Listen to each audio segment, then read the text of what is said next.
Bonjour Thibaut Brutin. Bonjour. L'École des médias est ravie de vous recevoir dans le cadre du mois de la presse. Vous êtes le directeur général de Reporters sans frontières. Depuis près d'une dizaine d'années environ, vous travaillez avec RSF, je crois. Mais avant de parler de votre carrière et de votre rôle au sein de cette organisation, parlons un peu de votre parcours. Qui vous êtes en dehors de votre chapeau de directeur général de RSF? Moi, je me définis comme un militant pour la liberté de la presse. J'ai toujours eu, je crois, à cœur de servir l'intérêt général, d'abord dans la fonction publique en France et puis après dans le monde associatif. Je suis convaincu que la question du journalisme elle est importante pour la démocratie, puisque bien sûr le processus électoral constitue le socle de toute démocratie, mais il faut aussi prendre en compte la délibération publique et comment elle est organisée. Et ça, le journalisme a une responsabilité particulière là-dedans, mais aussi d'état de droit après les élections. Donc c'est pour ça que moi, ma conviction, c'est qu'il faut s'intéresser au récit, à la façon dont on regarde le monde. En plus de mon activité à Reporters sans frontières, je suis aussi historien du cinéma et je m'intéresse tout particulièrement à la façon dont on construit des films, dont les référentiels, les images influencent notre perception du réel, notre perception du monde, y compris comment la fiction informe notre regard au monde. Donc voilà, c'est quelque chose qui, je crois, fait partie d'un engagement qui est au-delà du journalisme, mais le journalisme est quelque chose qui me tient très à cœur. Oui, justement, vous venez de l'évoquer, vous avez fait des études en cinématographie audiovisuelle à l'université Sorbonne Nouvelle et aussi des études en affaires publiques, je crois, dans le département des sciences politiques de Sciences Po. Comment vous êtes parvenu à intégrer RSF? C'est très simple, hein. Je suis arrivé pour m'occuper de la collecte de fonds dans l'organisation. Je suis un exemple, il en existe d'autres heureusement, de personnes qui a vraiment grimpé tous les échelons. Moi j'ai fait toutes sortes de travaux au sein de Reporters sans frontières. Je me suis occupé de la collecte de fonds, de la communication, d'une part du plaidoyer, du lancement de projets. Donc c'est pour ça aussi que le conseil d'administration m'a fait confiance après le décès de Christophe Deloire, je crois, parce que j'ai une connaissance du fonctionnement de l'organisation dans son ensemble. Ouais. Justement, vous venez de l'évoquer, vous avez gravi tous les échelons, on peut dire, de chargé de développement à directeur général, en passant par directeur adjoint aux côtés du très regretté Christophe Deloire. Et comment est fait ce cheminement au sein de Reporters sans frontières? C'est là où RSF est une organisation qui propose au fond des parcours qui sont en fonction de l'engagement des gens et nous faisons une forme de militantisme professionnel. Donc évidemment chacun a son rôle, sa fonction, mais RSF c'est une organisation où on ne se demande pas ce que RSF peut faire pour vous, c'est vous demandez ce que vous pouvez faire pour RSF. Donc assez naturellement, si vous avez envie d'aider, d'en faire plus, d'aller regarder ici ou là, d'aller faire avancer telle ou telle partie de notre combat, eh bien il y a de la place pour tout le monde. Et c'est ça que j'ai apprécié moi au sein de Reporters sans frontières, c'est-à-dire que RSF est une organisation qui évolue en fonction des évolutions de la liberté de la presse, les évolutions positives comme les évolutions négatives. D'ailleurs les prédateurs de la liberté de la presse changent de technique régulièrement, donc il faut que RSF se réinvente aussi. Ouais. Nous venons de l'évoquer tout à l'heure, Christophe Deloire de Regretter Mémoire nous a quitté le 8 juin 2024. Vous étiez l'un de ses plus proches et plus fidèles collaborateurs. Quel souvenir gardez-vous de lui? Je dirais que j'en suis pas encore au stade du souvenir. J'ai presque le sentiment qu'il va pousser la porte de ce bureau dans quelques instants. C'est-à-dire que sa mémoire est extrêmement vive. Et il y a un manque évidemment de sa présence. Après il y a aussi une conviction que les combats qu'il a menés, les directions qu'on a prises avec lui, ce sont les bonnes. Et c'est quelque chose qui nous anime. Il avait une énergie et une conviction incroyable quand il s'agissait de défendre le journalisme. Et cette énergie, elle est passée en moi et en chacun de nous, je crois, au sein de Reporters sans frontières. On n'a pas faibli, ralenti un seul instant après son décès. Et il faut apprendre à vivre sans lui, mais il a, je crois, posé des jalons qui nous guident. Un fervent défenseur, il l'a été toute sa vie d'ailleurs, à quelques mois de sa mort, il a été au front, a lutté pour un journalisme libre. On se rappelle de son dernier passage à CNews avec Pascal Praud, où il a défendu la liberté de la presse de toute son énergie et de son dernier souffle. Comment son engagement se traduit aujourd'hui encore dans les actions de RSF ?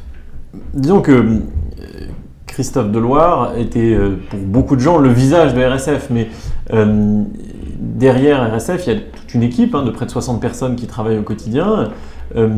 Et nous sommes tous très marqués par les orientations stratégiques qui avaient été adoptées. Et donc nous continuons le combat de Christophe. Nous le renouvelons aussi. On essaie de faire évoluer la communication, la présentation de l'organisation. Mais nos engagements sont vraiment ceux de Christophe. Le combat qu'on a mené pour un journaliste de qualité en France, on le poursuit, on l'intensifie. Et vraiment, on a à cœur d'aller plus loin, quoi. Donc Christophe est quelqu'un qui était dans l'action et le meilleur hommage qu'on puisse lui rendre, c'est l'action. Et c'est de rester aussi sur tous les fronts à défendre les journalistes de tous horizons, que ce soit à Gaza, en Haïti, en Russie ou ailleurs. Comment faites-vous pour être présent un peu partout et coordonner vos actions à travers le monde ? RSF est une organisation qui a un grand réseau international. On est en mesure d'agir dans 180 pays dans le monde. Et ça, c'est vraiment impressionnant parce que nous avons construit tout un réseau de partenaires, mais aussi de bureaux et de sections dans 14 pays dans le monde. Et tout ça est une construction qui nécessite d'avoir une vision claire de ce qu'est le journaliste, d'avoir des modes d'action qui sont partagés. Et ça, c'est la tâche du secrétaire international de RSF, basé à Paris, que d'animer tout ce réseau-là. Donc, on est à la fois informé par le regard et la compréhension des enjeux sur le terrain de tout ce réseau-là, mais on est aussi capable aussi d'envoyer des consignes dans l'autre sens qui permettent d'agir. C'est pour ça que, par exemple, quand on essaye de créer un mouvement de solidarité avec les journalistes palestiniens, on est en mesure de le faire parce que on connaît les rédacteurs en chef des journaux au Népal, en Mauritanie, etc. On est capable de les mobiliser. Je suis convaincu d'ailleurs que c'est par la fraternité qu'on sauvera la liberté. Et il est important d'avoir une forme d'engagement confraternel chez les journalistes. C'est une profession où la rivalité et la compétition est de rigueur, bien sûr, mais il y a beaucoup de sujets qui devraient rassembler plus. Et c'est pour ça que RSF est une organisation forte, parce qu'elle est très internationalisée, mais elle garde, je crois, une unité et un leadership. La question de la sécurité des journalistes est très préoccupante. Donc la situation des journalistes à travers le monde se détériore. Plus d'une centaine de journalistes ont été tués seulement à Gaza, et sans oublier d'autres journalistes emprisonnés un peu partout à travers le monde. Aujourd'hui encore, la terreur des travailleurs de la presse persiste, on peut dire. Selon vous, comment faire pour garantir la sécurité des journalistes dans l'exercice de leurs fonctions ? Alors, il faut mettre en place une culture de la sécurité dans les rédactions, parce que c'est quand même d'abord elles les responsables. Il faut aussi qu'il y ait des politiques de maintien de l'ordre, des politiques de protection des journalistes, des mécanismes de protection qui soient à la hauteur. Dans beaucoup de pays, ce n'est pas encore le cas. Et puis enfin, même si ça arrive trop tard, il faut lutter contre l'impunité des crimes commis contre les journalistes. Dans certains pays, on est même quasiment capable de mesurer combien ça coûte de flinguer un journaliste. Tant qu'on sera dans une impunité à hauteur de 90-95%, il est clair qu'on n'arrivera pas à enrayer ce déferlement de violence. Ce déferlement de violence, il est aussi facilité aujourd'hui par une parole politique qui est très hostile aux journalistes dans beaucoup de pays et qui désinhibe en fait des citoyens, des hommes d'affaires, etc., qui veulent s'en prendre aux journalistes. Donc prenons garde à bien consolider cet enjeu de sécurité des journalistes, puisque chaque journaliste tué, c'est des histoires qui meurent. C'est une information qui n'arrive pas aux citoyens. On sait que chaque année, RSF publie un état des lieux de la situation de la liberté de la presse dans le monde. Vous venez de le faire le 3 mai dernier. Vous qui êtes au cœur de ce dispositif, comment vous voyez l'état de cette liberté dans le monde ? Alors, il faut dire que Reporters sans frontières, avec le classement mondial, mesure l'état de la liberté de la presse entendu comme plus que la sécurité des journalistes. La liberté de la presse, ce n'est pas la même chose d'ailleurs que la liberté d'expression, c'est la capacité pour les journalistes de travailler professionnellement sans être inquiétés pour leur sécurité physique, sans être détenus, sans être battus, sans être assassinés, mais aussi dans un cadre où les pressions économiques, les pressions politiques, les pressions légales, les pressions sociales sont limitées. Et donc, c'est cette appréciation qui nous guide de la liberté de la presse, et je crois qu'elle nous différencie, parce que nous avons une exigence vis-à-vis de ce qu'est la liberté de la presse et ce qu'est une presse de qualité. Donc on mesure ça depuis plus de 20 ans, la tendance est à la baisse, tendance assez lourde, et on est inquiet d'un constat qui est celui que le pays moyen, le pays qui se situe dans une situation médiane également, c'est un pays qui est aujourd'hui avec une situation de la liberté de la presse dite difficile.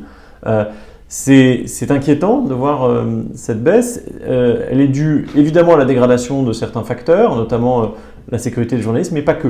Et cette année, on a tiré la sonnette d'alarme sur la question de l'équilibre économique du journalisme, sur la fragilisation par le financement, à la fois des médias en tant qu'organisation, mais aussi des journalistes en tant que professionnels. Je crois que c'est quelque chose qui est un peu sous le radar de beaucoup de gens. Je pense à nos concitoyens qui n'ont pas forcément conscience de l'importance que l'économie des médias peut avoir sur la liberté de la presse. Vous venez de l'évoquer tout à l'heure, l'une des plus grosses menaces à la liberté de la presse aujourd'hui, c'est la pression économique. Donc, que ce soit les journalistes ou du moins des médias, ils ont subi cette pression économique. Selon vous, que faire pour garantir un journalisme libre et indépendant aujourd'hui? L'équilibre économique des médias pourrait être restauré assez aisément. Aujourd'hui, la dérégulation des réseaux sociaux, du monde digital, a une conséquence aussi qui est qu'il y a eu une migration de ce qui constituait un des piliers du financement de la presse, les annonceurs, la publicité, vers ce monde digital. Alors, il ne s'agit pas de dire que l'argent des annonceurs appartient à la presse et aux médias d'information, ce n'est pas le cas. Mais il est clair que les annonceurs se sont un peu dédouanés de leurs responsabilités vis-à-vis du débat démocratique en allant vers des solutions qui sont techniquement extrêmement efficaces, mais qui tiennent évidemment aussi un peu de la manipulation des esprits. Le micro-targeting que vous promet les publicités de Google ou de Meta, c'est quelque chose que la presse n'a jamais pu fournir et ne pourra jamais fournir. Mais par contre, en annonçant dans un média digne de ce nom, un média d'information, les annonceurs peuvent aussi s'associer à un combat démocratique, s'associer à des marques qui ont une valeur avec une qualité d'écoute et d'attention qui est forte. Donc, nous, on est favorable à une régulation des réseaux sociaux qui permettent de continuer à présenter les sources de presse. La visibilité est évidemment très associée aux revenus des médias. Donc on pense que ça c'est possible. On pense aussi qu'il faut inciter les annonceurs à revenir vers la presse. Et puis enfin, il faut envisager d'accroître la transparence des entreprises de presse. Tant que les journalistes seront dans une sorte d'incertitude vis-à-vis de leur relation aux citoyens, au grand public, il y aura une problématique. Il faut sortir clairement du bois, dire comment on travaille, qui on est, qui nous possède, d'où on parle. Je crois que c'est une exigence qui est attendue des journalistes. Le journaliste est un acte de responsabilité. On s'astreint à une déontologie, à une éthique, à une méthode. On est prêt à répondre de ses écrits, de ses publications, et c'est ça qui fait la singularité du journalisme. Donc il faut cultiver cette singularité. Ouais. Plus de transparence aussi dans l'économie des médias, mais est-ce qu'il ne faut pas réinventer tout simplement l'économie des médias? Alors il faut la réinventer, oui. Le monde des médias de demain, le journaliste de demain ne ressemblera pas au journalisme d'aujourd'hui. Et déjà, je trouve que le journalisme d'aujourd'hui ressemble un peu trop au journalisme d'hier. Donc soyons attentifs justement à ces courants, à ces évolutions. Il peut y avoir des nouvelles tendances. Il est clair aujourd'hui qu'il faut être audacieux. Je suis convaincu de deux choses qui sont très importantes pour nous. C'est-à-dire que tout d'abord, l'économie du marché des médias seule n'assure pas la liberté de la presse. Il faut nécessairement une régulation de marché qui permettent d'avoir un équilibre favorable à une presse libre, indépendante, honnête, pluraliste. Et puis deuxièmement, il ne il n'est pas envisageable de substituer aux financements privés qui font défaut dans les médias des financements publics. Cette idée qu'il y aurait un moteur du financement public qu'on pourrait actionner pour résoudre les problèmes du marché, je crois que c'est assez illusoire. La responsabilité des gouvernants, des ministères, des politiques publiques doit se concentrer sur le cadre d'exercice du journalisme, favoriser une économie des médias plutôt que de financer l'économie des médias. Je ne vais pas faire l'apologie de l'entrepreneuriat dans les médias, mais je crois que c'est important de se dire que des médias qui sont intégralement subventionnés, comme on peut le voir dans certains pays, par la puissance publique, c'est jamais très très bon. Ouais, mais on voit ces derniers temps aussi que les politiques publiques aussi ne vont pas dans le sens de l'épanouissement des médias, du moins l'épanouissement économique des médias. On peut parler même de la suppression de l'audiovisuel, de la redevance audiovisuelle en France. Et puisqu'on parle un peu de la France, revenons un peu sur le classement mondial. La France est classée 25e sur 180 pays dans le classement mondial de RSF. Qu'est-ce qui, selon vous, explique ce classement, je dirais, pas très honorable pour ce pays dit de droits de l'homme?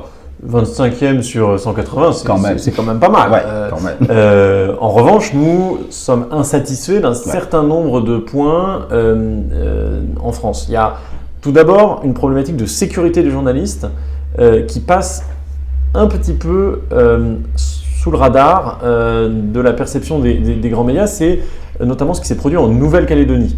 On a vu des violences contre des journalistes, contre des équipes de télévision, etc., qui étaient inacceptables de la part des manifestants, parfois aussi des traitements inappropriés de la part des forces de l'ordre, parce que c'est un territoire de la République qui est éloigné de Paris. On en parle peu. Il y a également peu de connaissances au sein des médias nationaux de ce qui se produit là-bas. Mais pour nous, c'est pas parce que ça se produit loin que ce n'est pas extrêmement inquiétant. Et le score sécuritaire de la France vraiment emporte la marque. Il y a aussi des enjeux de cadre légal.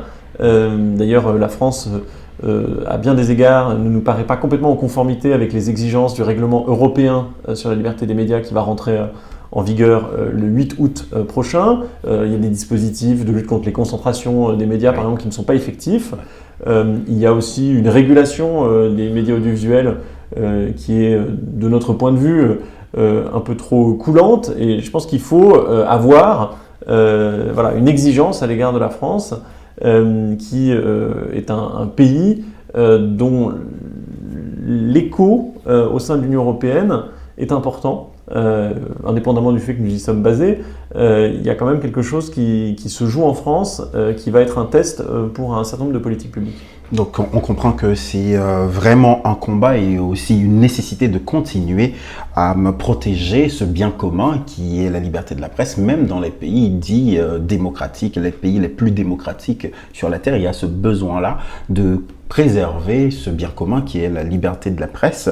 Juste une question sur la situation de la liberté de la presse en Haïti pour finir. Donc le pays connaît depuis des années une explosion de violences armées, des journalistes sont tués, persécutés au jour le jour, certains même sont forcés à l'exil. Comment RSF entend accompagner les journalistes haïtiens dans leur lutte pour la liberté de la presse et l'état de droit?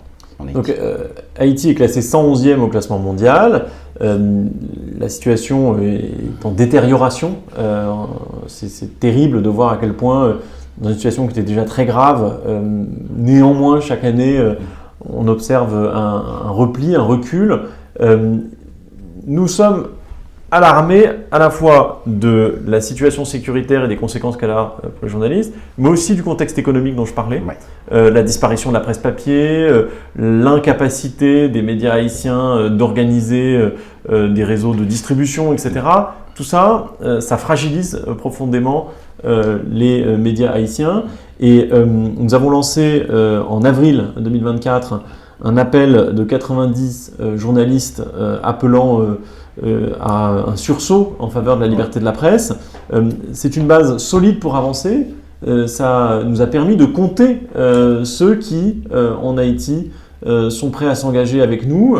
voilà, on a une difficulté d'action qu'il faut reconnaître en Haïti, et nous sommes très vigilants sur les violences aussi qui sont faites contre les journalistes. Je pense à ce journaliste qui a été kidnappé il y a encore peu de temps et nous sommes sans nouvelles.